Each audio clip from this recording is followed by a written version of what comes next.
Hello, my name is Senator McGee, spelled M-C-G-H-I-E. My code is 207. Any sign of life from the judges, and I'll begin. Okay. With that, let's start.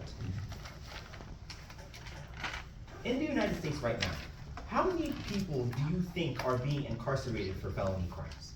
Hundreds? Thousands? How about 2.2 million people incarcerated, nearly half of whom are nonviolent drug offenders, accused people held pre-trial because they cannot afford bail, and others who have been arrested for failure to pay debts or fines for minor infractions? Let us be the branch that preserves the rights of our citizens no matter their background. Affirm. The first reason for why you should pass this bill is the betterment and rehabilitation of felons. If we want to see convicted felons reintroduced to society, we must advocate for the addition of rights granted to them, furthering the rehabilitation process of said felons. Indeed, procon.org 23 states, contributing to the lawmaking process is an essential step in felons' reintegration into society. Some 85% of American voters believe that the criminal justice system should focus on rehabilitating people who have to become productive, law-abiding citizens. The idea of how felons need to be bettered to be allowed back into society should immediately introduce the idea of giving them back some of their rights incrementally so that prisoners can ease their way back into society and also contribute as a whole.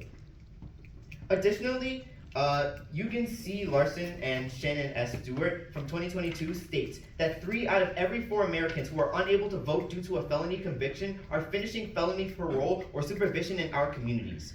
These people are working and paying taxes. They work as caregivers. They are in charge of raising youngsters. However, because they are unable to vote, they have no say in the everyday laws and policies that influence their lives. Excluding people from participating in democratic life is a form of punishment in and of itself.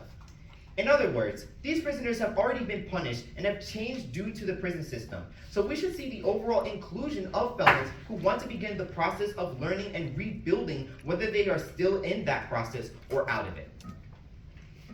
But secondly, we should affirm because bringing enlightened and proper political views to the table should be possible. As of right now, voting populations due to felony convicts have barred a very important and decently sized population of voters.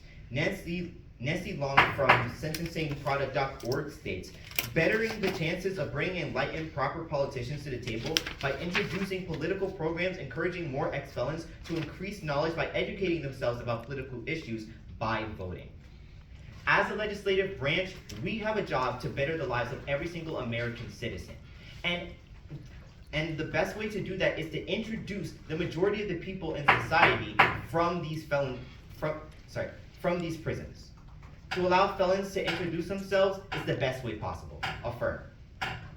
Thank you, Senator, for that speech of 3 minutes and 5 seconds. Do stay on the floor as we have questioning. All who would like to give a question, please rise.